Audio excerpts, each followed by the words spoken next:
ఈ సెషన్లో మనం MySQLలోకి ఏ విధంగా లాగిన్ కావాలి, లేదంటే ఏ విధంగా MySQLకి కనెక్ట్ కావాలి అనేది చూస్తాం. మరి ఫస్ట్ మీరు MySQL సర్వర్ని స్టార్ట్ చేయాలి. దానికి మనం XAMPP కంట్రోల్ ప్యానల్ యూజ్ చేస్తున్నాం. ఆల్రెడీ స్టార్ట్ చేసుంటే ఓకే, లేదంటే ఇట్లా స్టార్ట్ చేయండి.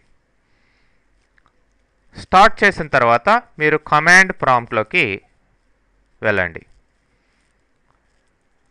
మరి ఇక్కడ MySQL అని ఎంటర్ ప్రెస్ చేస్తే మామూలుగా మీరు MySQLలోకి లాగిన్ అవుతున్నారు. అయితే ఇక్కడ MySQLలోకి లాగిన్ కావాలి లేదంటే కనెక్ట్ కావాలి అంటే జనరల్గా యూజర్ నేమ్ పాస్వర్డ్స్ యూజ్ చేయాలి. మీరు ఏ విధంగా అయితే ఆపరేటింగ్ సిస్టమ్ స్టార్ట్ అయ్యేటప్పుడు యూజర్ నేమ్ పాస్వర్డ్ ఇస్తున్నారో అట్లనే MySQLకి కూడా సపరేట్ యూజర్ నేమ్స్ పాస్వర్డ్స్ ఉంటాయి. మరి అలా యూజర్ నేమ్ పాస్వర్డ్ ద్వారా మీరు MySQLలోకి ఎంటర్ అయినట్లయితే సెక్యూర్డ్గా ఉంటుందన్నమాట మీరు చేసిన వర్క్.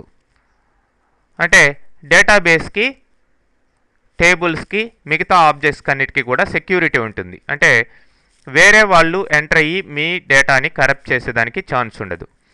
అయితే MySQLలో బై డిఫాల్ట్గా రూట్ అనేది సూపర్ యూజర్గా ఆటోమేటిక్గా క్రియేట్ అయి ఉంటుంది. అంటే MySQLని ఇన్స్టాల్ చేసినప్పుడే రూట్ యూజర్ ఉంటుందన్నమాట.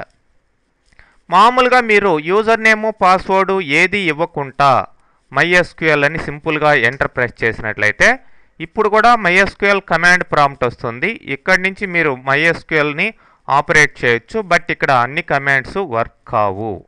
జస్ట్ సింపుల్గా షో డేటా బేసెస్. మరి ఈ కమాండ్స్ అన్నీ కూడా తర్వాత డీటెయిల్గా వస్తాయి. జస్ట్ నేను ఎగ్జాంపుల్ కోసం ఇక్కడ చూపిస్తున్నాను. షో డేటాబేసెస్ అంటే ఈ యొక్క యూజర్లో అంటే ఏ నేము ఇవ్వకుండా లాగిన్ అయిన యూజర్లో ఉండే sample test database, information schema ఈ రెండు మాత్రమే ఇక్కడ ఉన్నాయి. మిగతా మెయిన్ డేటాబేసెస్ లేవు. మరి ఎగ్జిట్ అని ఇవ్వండి. బాయ్ అంటే MySQLలో నుంచి బయటకు వచ్చేసాం. మరి MySQL -u root. U means ఇక్కడ యూజర్ నేమ్ అనమాట. రూట్ అంటే user, one of the user. మరి ఇక్కడ ఎంటర్ ప్రెస్ చేయగానే రూట్ యూజర్లోకి మీరు కనెక్ట్ అయ్యారు. షో డేటా బేసెస్ అని ఇవ్వండి. ఇప్పుడు చూడండి లిస్ట్ ఆఫ్ డేటాబేసెస్ అన్నీ కూడా రావడం జరిగింది. మరి ఈ రూట్ యూజర్లో మీరు అన్ని వర్క్లు, అన్ని స్టేట్మెంట్స్, అన్ని కమాండ్స్ కూడా వర్క్ చేయించుకోవచ్చు. ఎందుకంటే ఇది సూపర్ యూజర్ కాబట్టి దీనికి అన్ని పర్మిషన్స్ ఉంటాయి. మరి మీరు టోటల్గా అసలు యూజర్స్ ఏమున్నాయి అన్నిటిలో అని చూడాలి అంటే మీరు యూజర్స్కి సంబంధించిన ఇన్ఫర్మేషన్ అంతా కూడా MySQL అనే డేటాబేస్లో స్టోర్ చేయబడి ఉంటుంది. దాని ద్వారా చూడొచ్చు. మరి ఇక్కడ ఈ డేటాబేసెస్ని వాడుకోవాలంటే యూస్ అని MySQL అన్నాను. ఇప్పుడు MySQL డేటాబేసు చేంజ్ అవుతుంది. దీంట్లోకి ఎంటర్ అయ్యాయన్నమాట. సో ఇప్పుడు ఈ MySQL డేటాబేస్లో ఉండే టేబుల్స్లో ఉండే డేటాని మనం చూసుకోవచ్చు. ఫర్ ఎగ్జాంపుల్ సెలెక్ట్ అనే కమాండ్ ద్వారా సెలెక్ట్ యూజర్ లేదంటే హోస్ట్. ఇక్కడ ప్రతి యూజర్కి కూడా హోస్ట్ ఉంటుంది. హోస్ట్ కామా యూజర్, వాటికి ఉన్న పాస్వర్డ్స్ చూస్తాం. ఫ్రమ్ యూజర్ అనే టేబుల్ అంటే MySQL డేటాబేస్లో యూజర్ అనే టేబుల్ ఉంది. ఆ టేబుల్లో నుంచి ఇట్లా ఇన్ఫర్మేషన్ని మనం ఇస్తున్నాం. ప్రతి స్టేట్మెంట్కి చివర సెమీకోలన్ ఉండాలి. సెమీకోలన్ ఇచ్చి తర్వాత ఎంటర్ ప్రెస్ చేస్తే ఇట్లా రిజల్ట్ రావడం జరుగుతుంది. అయితే MySQLని యూజ్ చేసినప్పుడు మాత్రం సెమీకోలన్ మీరు ఇవ్వకండి. సో ఇప్పుడు చూడండి, ఇది హోస్ట్, ఇవి యూజర్స్, పాస్వర్డ్స్ ఏమీ లేవు వీటికి, బై డిఫాల్ట్ ఏమీ సెట్ చేయలేదు. రూట్ అనే నేమ్ తోటే 3 యూజర్లు ఉన్నాయి, బట్ వాటికి హోస్ట్లు డిఫరెంట్ హోస్ట్లు ఉన్నాయి. మరి ఇక్కడ రూట్ మీరు వాడే వర్షన్ బట్టి 1 కంటే ఎక్కువ 2 కానీ 3 కానీ ఇట్లా రూట్ యూజర్స్ క్రియేట్ చేసి ఉంటారు.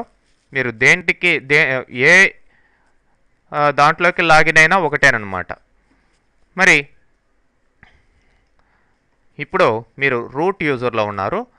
మరి ఆ యూజర్కి అసలు పాస్వర్డ్ లేదు.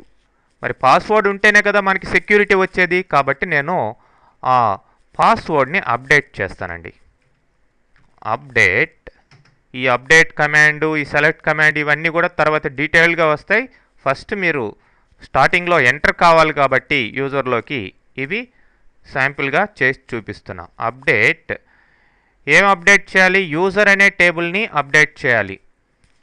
User set password equal to, password డైరెక్ట్గా ఇచ్చేయచ్చు పాస్వర్డ్, కానీ దాన్ని ఎన్క్రిప్ట్ చేయాలి కాబట్టి ఇక్కడ పాస్వర్డ్ అనే ఒక ఫంక్షన్ ఉంటుందండి. రౌండ్ బ్రాకెట్స్ ఇవ్వండి. రౌండ్ బ్రాకెట్స్లో ఇక్కడ పాస్వర్డ్ నేను edusoft.mysql అని పాస్వర్డ్ విత్ ఇన్ సింగిల్ కొటేషన్లో ఇచ్చి బ్రాకెట్స్ క్లోజ్ చేస్తున్నాను. వేర్ అన్నిటికీ పాస్వర్డ్ ఇదే కాదు, where user equal to root యూజర్కి మాత్రమే ఈ యొక్క పాస్వర్డ్ని సెట్ చేయడం జరిగింది. సో చూడండి, 3 rows ఎఫెక్టెడ్, ఓన్లీ 3 rows మాత్రమే ఎఫెక్ట్ అయ్యాయి. మీరు కావాల్సింటే అప్ యారో కీ ద్వారా పైన ఆల్రెడీ వాడిన కమాండ్స్ని ఇట్లా సెలెక్ట్ చేసి చూడండి. ఈ పాస్వర్డ్ ఇట్లా ఎన్క్రిప్ట్ అయింది. పాస్వర్డ్ అనే ఫంక్షన్ ద్వారా మనం ఇచ్చిన పాస్వర్డ్ ఎన్క్రిప్ట్ అయ్యి సెక్యూరిటీ పరంగా ఈ విధంగా జనరేట్ అయిందనమాట. మొత్తానికి పాస్వర్డ్ పెట్టేసాం. మరి ఇప్పుడు ఎగ్జిట్ అనండి. ఎగ్జిట్ అని దాంట్లో నుంచి బయటకు వచ్చేసామనుకోండి. ఇప్పుడు మీరు యాక్చువల్గా అప్డేట్ చేసిన ఆ యొక్క అప్డేటెడ్ పాస్వర్డ్స్ అన్నీ కూడా ఎఫెక్ట్ కావాలంటే ఎగ్జిట్ కాకముందరే మీరు ఏం చేయాలంటే ఫ్లష్ అని వాడాలండి. ఫ్లష్ అనిచ్చి ఎక్కడ MySQL ప్రాంప్ట్లోనే ఫ్లష్ అనిచ్చి మీరు ప్రివిలేజెస్ అని ఎంటర్ ప్రెస్ చేయాలి. ఓకే, మనం చూద్దాం. MySQL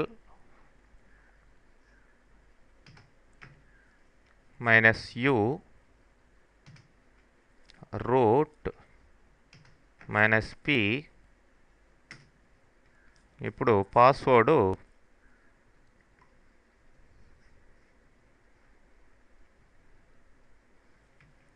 edusoft.mysql.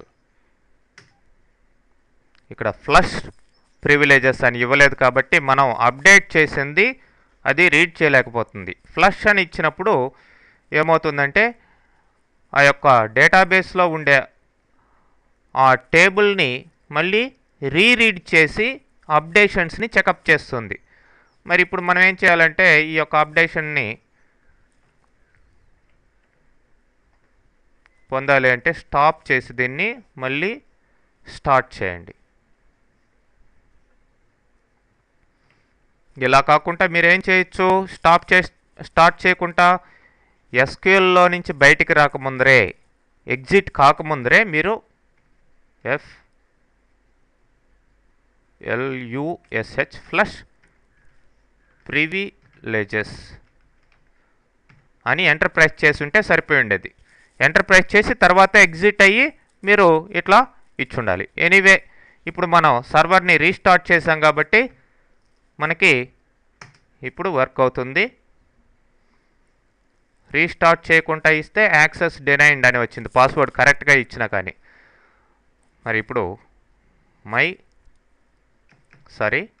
పాస్వర్డ్ ఏంటి edusoft.mysql ఎంటర్ ప్రెస్ చేయండి. సో ఇప్పుడు మీరు రూట్ యూజర్లోకి ఎంటర్ అయ్యారు. సో ఈ పాస్వర్డ్ ఇవ్వకుండా ఫర్ ఎగ్జాంపుల్ ఎగ్జిట్ అని ఇచ్చేస్తాను.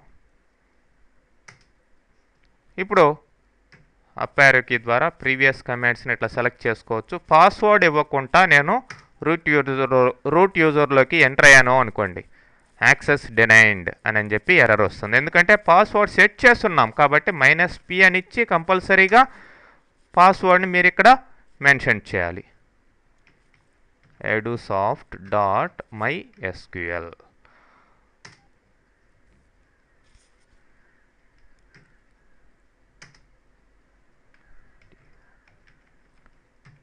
.mysql. ఓకే, పాస్వర్డ్ రాంగ్ ఇచ్చినా కానీ ఎర్రర్ వచ్చేస్తుంది. ఓకే, కరెక్ట్ ఇస్తేనే ఇట్లా MySQL ప్రాంప్ట్లోకి రావడం జరుగుతుంది. ఇప్పుడు మీరు మీకు కావాల్సిన కమాండ్స్ అన్నిటిని కూడా ఎగ్జిక్యూట్ చేసుకోవచ్చు. నెక్స్ట్, ఆల్రెడీ ఉన్న ఈ రూట్ యూజర్నే కాకుండా మనం ఓన్గా ఎలా క్రియేట్ చేయాలి యూజర్స్ని మన అవసరానికి తగ్గట్టు అనేది నెక్స్ట్ సెషన్లో చూద్దాం.